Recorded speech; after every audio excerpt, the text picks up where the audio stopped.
Muy bien, vamos a continuar hoy con el tema de la segunda venida. Y el preámbulo lo encontramos en dos versículos, que es el versículo 1 y 2 de Mateo, capítulo 24. Cuando Jesús salió y se iba del templo, se le acercaron sus discípulos para mostrarle los edificios del templo.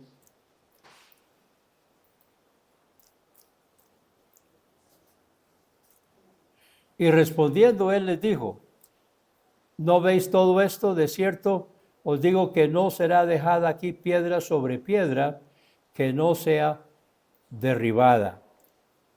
Entonces, quiero que veamos ahora aquí una pregunta que le están haciendo en tres partes. Sentándose él en el monte de los olivos, se acercaron a él los discípulos aparte, diciendo: dinos, número 1, ¿cuándo serán estas cosas? 2, ¿qué señal habrá de tu venida? Y 3, del fin del siglo.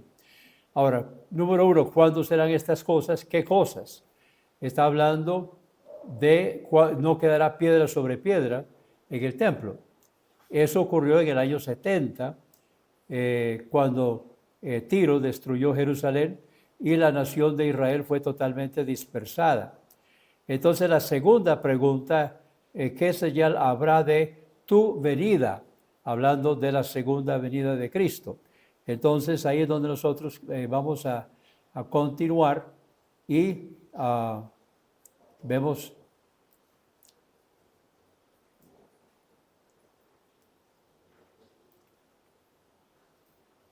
vamos a comenzar aquí con el arrebatamiento y vamos a repasar un poquito acá. Y vamos a comenzar aquí con el arrebatamiento. Entonces, el arrebatamiento, estamos en Mateo 24, 31. Enviará a sus ángeles con gran voz de trompeta y juntarán a sus escogidos de los cuatro vientos, de un extremo del cielo hasta el otro extremo. Versículo 36.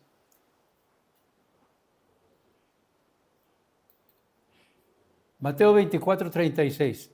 Mas acerca de aquel día y hora, nadie sabe, ni aun los ángeles de los cielos, sino mi Padre solo. Aquí está hablando del arrebatamiento. Entonces, cuando le están preguntando cuándo serán estas cosas, entonces él dice en el versículo 36, acerca de aquel día y hora, nadie sabe, ni aun los ángeles de los cielos, sino mi Padre solo. Mas cuando fueron los días como los fueron los días de Noé, así será también la venida del Hijo del Hombre. Porque como en los días antes del diluvio, estaban comiendo y bebiendo, casándose y dando en casamiento, hasta el día en que Noé entró en el arca, y no entendieron hasta que vino el diluvio y se los llevó a todos, así será también la venida del Hijo del Hombre. Vamos a pasar ahora al versículo 42. Velad pues, porque no sabéis a qué hora ha de venir vuestro Señor. Pero sabed esto, que si el Señor de la casa supiera que vigilia el ladrón habría de venir, velaría y no dejaría minar su casa.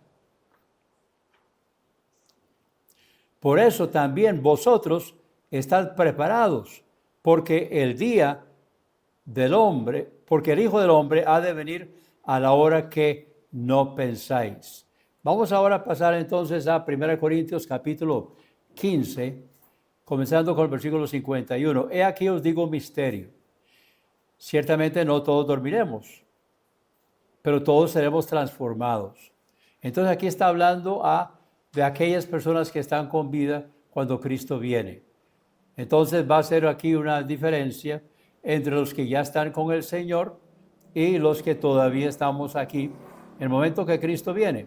Entonces el misterio es ciertamente no todos dormiremos, o sea, no todos vamos a morir, pero todos seremos transformados, los que estemos con vida todavía, en un momento, en un abrir y cerrar de ojos, a la final trompeta, porque se tocará la trompeta y los muertos serán resucitados sin corrupción y nosotros seremos transformados. Ahora vamos a 1 Tesalonicenses capítulo 4 y comenzando con el versículo 13. Tampoco queremos, hermanos, que ignoréis acerca de los que duermen, para que no os entristezcáis como los otros que no tienen esperanza. Porque si creemos que Jesús murió y resucitó, así también traerá a Dios con él a los que durmieron en Jesús. Por lo cual os decimos esto en palabra del Señor, que nosotros que vivimos, o sea, que estemos con vida en el momento que Cristo viene, que habremos quedado hasta la venida del Señor, no precederemos. En otras palabras, nosotros no seremos, no iremos primero, no precederemos a los que durmieron, o sea, los que ya pasaron a la presencia del Señor. Porque el mismo Señor, con voz de mando, con voz de arcángel y con trompeta de Dios, descenderá del cielo y los muertos en Cristo resucitarán primero. En otras palabras, Él trae con Él las almas y los espíritus de los que han dormido, que están en su presencia, y entonces su cuerpo va a resucitar, y ellos van a resucitar primero, dice el apóstol Pablo. Versículo 17. Luego nosotros, los que vivimos, los que hayamos quedado, seremos arrebatados juntamente con ellos. Ahora tomen nota que dice en las nubes, para recibir al Señor en el aire. No vamos al cielo, vamos a las nubes, para recibir al Señor en el aire, y así estaremos siempre con el Señor. O sea, yo entiendo que lo que está diciendo aquí es de que habrá una transformación de los creyentes, habrá una resurrección, de los creyentes con vida, habrá una resurrección de los creyentes que ya están en la presencia del Señor, y entonces nosotros vamos a subir y recibir. Cuando el Señor viene, entonces nosotros vamos a estar ahí para recibirlo, recibir al Señor en el aire, o sea, en las nubes. Ahora, cuando dice, y estaremos siempre con el Señor, significa que a partir de ese momento no dejaremos de estar con el Señor. Pero no es en un solo lugar, sino que el Señor va a estar en diferentes partes, y a partir de ese momento nosotros siempre vamos a estar en la presencia del Señor. Entonces, lo primero que va a ocurrir en las nubes es el tribunal de Cristo. Ahora, el tribunal de Cristo es el juicio de los creyentes, no para ver si son salvos, sino para recibir premios, galardones y coronas, también para recibir, puestos de administración durante el milenio. O sea, nosotros vamos a reinar con Cristo en el milenio. Las posiciones que ocupemos en el milenio se va a determinar en el tribunal de Cristo. Entonces dice el versículo 45, ¿quién pues es el Señor fiel y prudente, al cual puso su Señor sobre su casa para que les dé el alimento a tiempo? Está hablando de administración, está hablando de mayordomía, administrar los bienes ajenos. Versículo 46. Bienaventurado aquel siervo al cual, cuando su Señor venga, lo halle haciendo eso. De cierto os digo que sobre todos sus bienes lo pondrá. En otras palabras, las personas que aquí y durante esta vida demostremos que nosotros somos buenos administradores, que somos fieles al Señor. La palabra de Dios dice que se requiere de los administradores que cada uno sea hallado fiel. Entonces, que demostremos que somos fieles al llamamiento del Señor, el Señor nos va a poner entonces sobre sus bienes. O sea, vamos a administrar en los puestos que el Señor nos designa durante su reinado milenial, de acuerdo con la fidelidad y la capacidad que demostramos aquí en esta vida. Sigamos leyendo, versículo 48. Mas si aquel siervo malo dijera en su corazón, mi Señor tarda en venir, y comenzare a golpear a sus consiervos, en otras palabras, a maltratarlos. Ahora aquí está siendo muy gráfico, pero no tiene que ser necesariamente golpearlos, sino maltratarlos, aprovecharse de ellos. En vez de servir se pone a servirse de. y aún a comer y a beber con los borrachos, o sea, desperdiciar lo que el Señor le ha encomendado para que administre. Vendrá el Señor de aquel siervo en el día que no espera y a la hora que no sabe, y lo cortará en dos. O sea, lo cortará a él, bueno, es una forma de administrarlo o de interpretarlo. Lo que yo creo que quiere decir que ya no va a seguir en su puesto y pondrá su parte con los hipócritas. ¿Por qué? Bueno, un hipócrita es una persona falsa, es una persona que trata de demostrar lo que no es. Allí será el lloro y el crujir de dientes. Es una expresión de judíos. Recuerde que esto fue dado a los judíos. Y entonces nosotros diríamos, bueno, ahí va a ser la lamentación. Ahí va a ser donde la persona va a estar recordando lo que pudo haber sido y que no fue, lamentablemente. Vamos luego a estudiar la parábola de los talentos, que tiene que ver directamente con esto. Pero vamos a continuar entonces ahora en Romanos capítulo 14, comenzando con el versículo 10.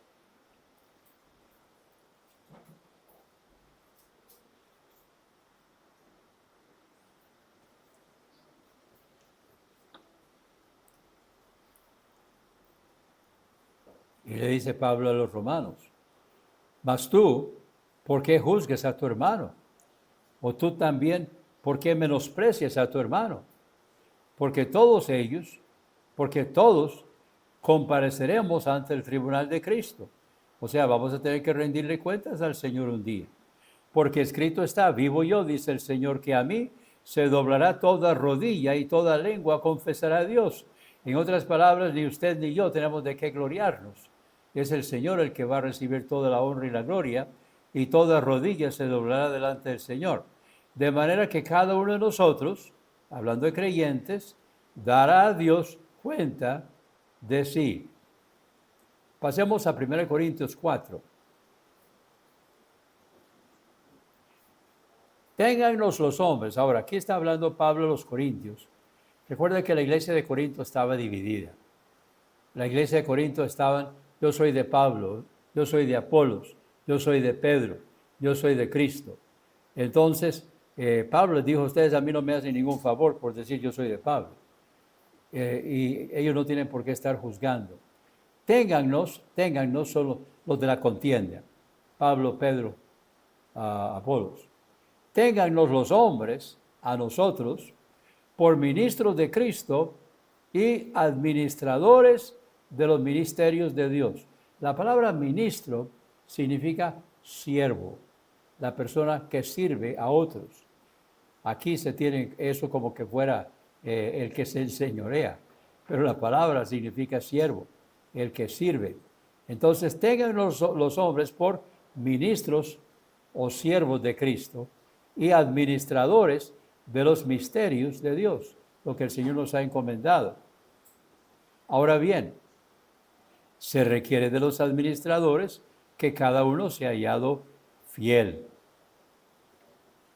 Yo en muy poco tengo el ser juzgado por vosotros o por tribunal humano, y ni aun yo me juzgo. Porque aunque de nada tenga mala conciencia, no por eso soy justificado, mas el que me juzga es el Señor. Así que no juzguéis nada antes de tiempo hasta que venga el Señor, quien también alumbrará lo oculto de las tinieblas y manifestará las intenciones de los corazones. Y entonces cada uno tendrá de Dios la alabanza. O sea, Dios conoce nuestros corazones, sabe en qué le estamos siendo fiel o en qué no le estamos siendo fiel. Pasemos ahora al capítulo 15, 1 Corintios.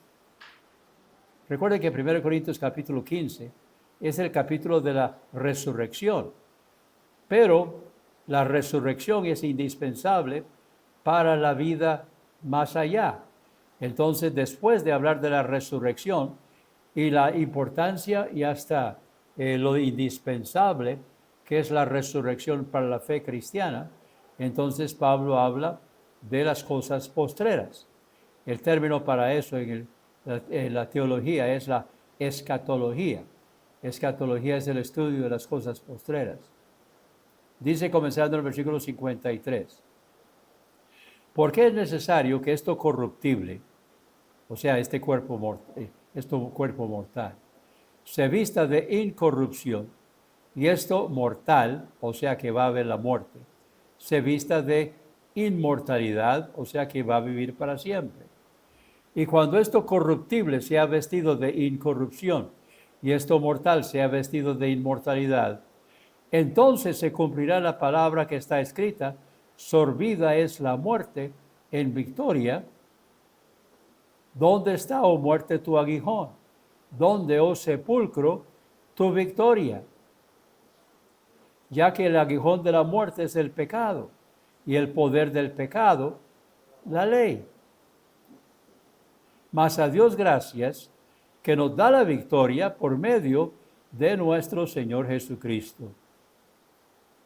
Así que, hermanos míos amados, estad firmes y constantes, creciendo en la obra del Señor siempre, sabiendo que vuestro trabajo en el Señor no es en vano. Vamos ahora a 2 Corintios capítulo 5 y el versículo 10. Porque es necesario que todos nosotros comparezcamos ante el tribunal de Cristo, para que cada uno reciba lo que haya hecho, estando en su cuerpo, sea bueno o sea malo. Vamos a pasar ahora a lo que sigue, todavía en las nubes. Estamos en las nubes. Sigue las bodas del Cordero. Entonces, en las nubes está primeramente el tribunal de Cristo, luego está las bodas del Cordero. Vamos a comenzar en Juan capítulo 1, comenzando con el versículo 29, donde Juan el Bautista está hablando acerca de su papel en relación con nuestro Señor, donde él dice, versículo 29, al día siguiente vio Juan a Jesús que venía a él. Ahora, Juan había bautizado a Jesús, había sido llevado al desierto para ser tentado, había regresado y ahora en los versículos anteriores había dicho que está en medio de vosotros. Al día siguiente vio Juan a Jesús que venía a él y dijo, he aquí el Cordero de Dios que quita el pecado del mundo. Este es aquel de quien yo dije, después de mí viene un varón que el cual es antes de mí, o sea, viene después de mí, pero cuando dice es antes de mí, se refiere a que Jesucristo es eterno. Está hablando en el sentido de la resurrección. Está hablando del sentido de que Jesucristo es Dios. Y entonces ahora está encarnado. Se pegó la cámara, no se preocupen. Entonces, este es aquel de quien yo dije, después de mí viene un varón el cual es antes de mí, porque era primero que yo. Y yo no lo conocía, mas para que fuera manifestado a Israel, por eso vine yo bautizando con agua.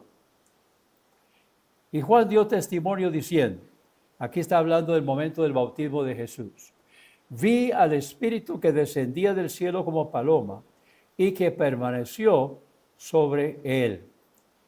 Y está hablando de lo que Juan vio en el bautismo de Jesús. Y yo no lo conocía, mas el que me envió a bautizar con agua, en otras palabras, Dios que lo comisionó para que viniera a bautizar con agua, aquel me dijo, sobre quien vieres descender el Espíritu y que reposa sobre él, este es el que bautiza con el Espíritu Santo. Y yo lo vi y he dado testimonio de que este es el Hijo de Dios.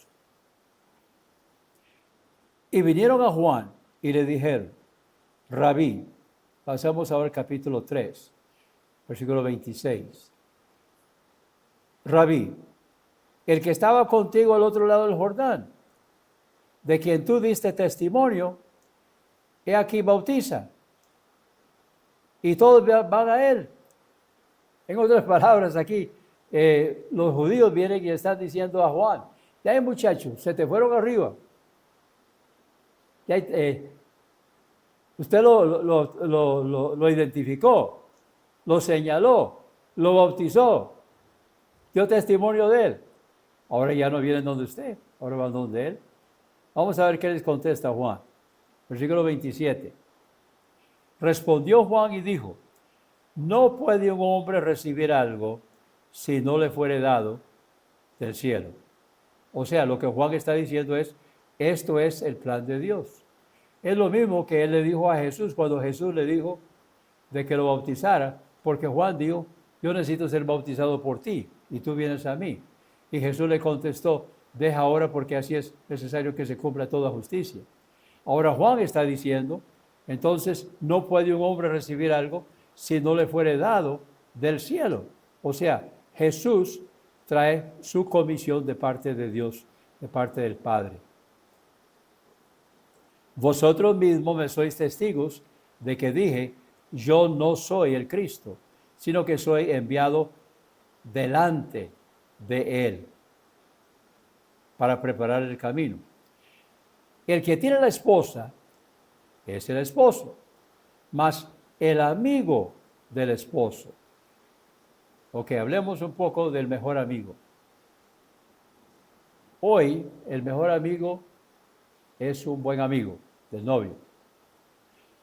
Pero originalmente el mejor amigo es el que conoce al novio, su amigo, conoce a la novia, es amiga de él, los presenta y ellos se casan.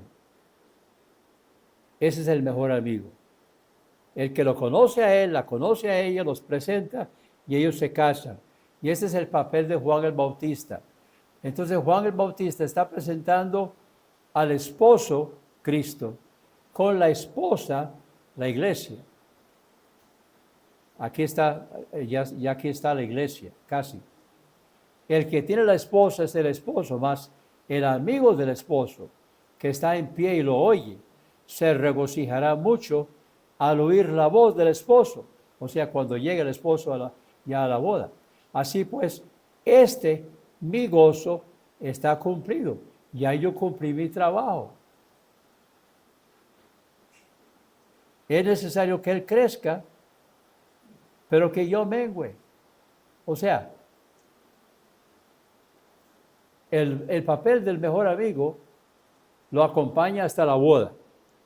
Está ahí con él en la boda. Pero una vez que está ahí en la boda, ¿qué hace el mejor amigo? Ya cumplió. No va con ellos a la luna de miel. Como dijo alguien, 2 es compañía, 3 es un gentío. Entonces él no va a la luna de miel. Ya él cumplió su trabajo. Es lo que está diciendo entonces aquí Juan el Bautista. Es necesario que él crezca, pero ya yo voy de salida. El que viene de arriba es sobre todos. El que es de la tierra es terrenal y habla cosas terrenales. El que viene del cielo es sobre todos, hablando de Jesucristo. Y todo y lo que ha visto y oído, esto testifica. Y nadie recibe su testimonio.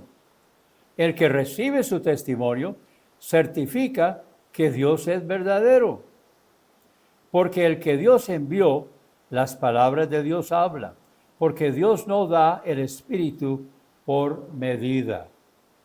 El Padre ama al Hijo y ha dado todas las cosas en su mano. El que cree en el Hijo tiene vida eterna, mas el que no cree al Hijo no verá la vida, sino que la ira de Dios permanece sobre él. Esas son palabras de Juan el Bautista. Vamos ahora ya para terminar. Vamos a Apocalipsis capítulo 19. Ahora, si ustedes leen en Apocalipsis, van a encontrar en Apocalipsis 19, los primeros versículos, van a encontrar el tribunal. Están en las nubes. Entonces ahora dice, versículo 6, oí como la voz de una gran multitud. Ahora Juan está en visión, en espíritu, él está ahí arriba. está delante del Señor. Oí como la voz de una gran multitud y como el ruido de muchas aguas y como la voz de grandes truenos que decían, aleluya, porque el Señor, nuestro Dios Todopoderoso, reina. Gocémonos y alegrémonos y démosle gloria, porque han llegado las bodas del Cordero y su esposa se ha preparado. Ahora, ¿cómo se ha preparado la esposa? Se ha preparado, dice aquí, le fue dado que se vista de lino fino. Ahora, limpio y resplandeciente. Ahora, ¿qué representa el lino fino en la esposa del Cordero? Dice, el lino fino son las justificaciones de los santos. Aquellas cosas que nosotros hicimos para la gloria de Dios. Aquellas cosas que recibieron premios, galardones y coronas en el tribunal de Cristo. Con esas buenas obras, no las nuestras, sino las que permitimos que el Señor haga en y a través de nosotros y que Él recibe la honra y la gloria. Entonces, con eso es que nos vamos a vestir para estar adecuadamente vestidos en las bodas del Cordero. Dice el versículo 9.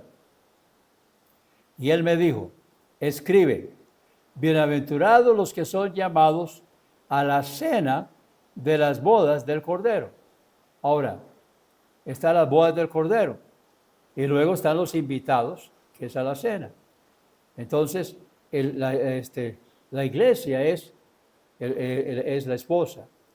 Los invitados son todos aquellos de todas las edades, los redimidos que no forman parte de la iglesia. Toda la gente del Antiguo Testamento, por ejemplo, que no están en la iglesia. Ellos también van a ser invitados, van a estar allí. Entonces, bienaventurados que son llamados a la cena de las bodas del Cordero. Y me dijo, estas palabras de Dios son verdaderas. Terminamos con el versículo 10. Y yo me eché a sus pies para adorarlo. Y él me dijo, mira, no lo hagas. Yo soy consiervo tuyo y de tus hermanos que tienen el testimonio de Jesús.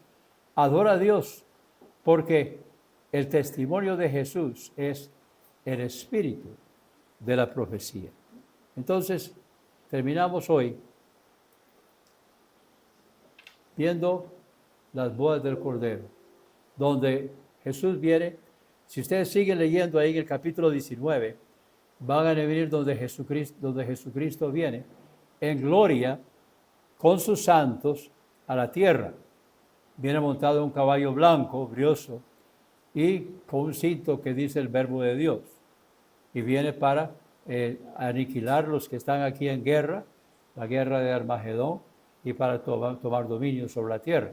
Entonces, en el arrebatamiento, vamos a estar en las nubes, vamos a recibir al Señor en las nubes. Ahí en las nubes se va a llevar a cabo el tribunal de Cristo y la boda del Cordero.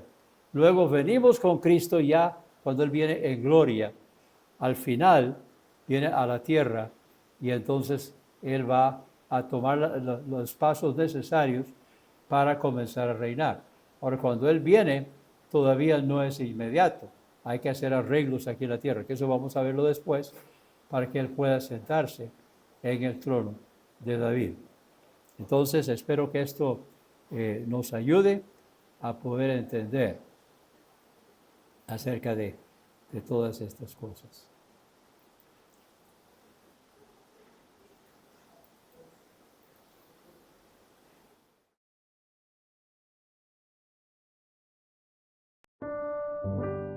Si este programa ha sido de bendición para su vida, contácteme. Anote mi celular para que me contacte por WhatsApp, 8708-5569. De nuevo, mi celular para que me contacte por WhatsApp, 8708-5569. O puede escribirme al correo ministerioshermanowalter@gmail.com. Mi correo es ministerioshermanowalter, palabras completas sin espacios, ministerioshermanowalter@gmail.com. Será un gusto saber de usted.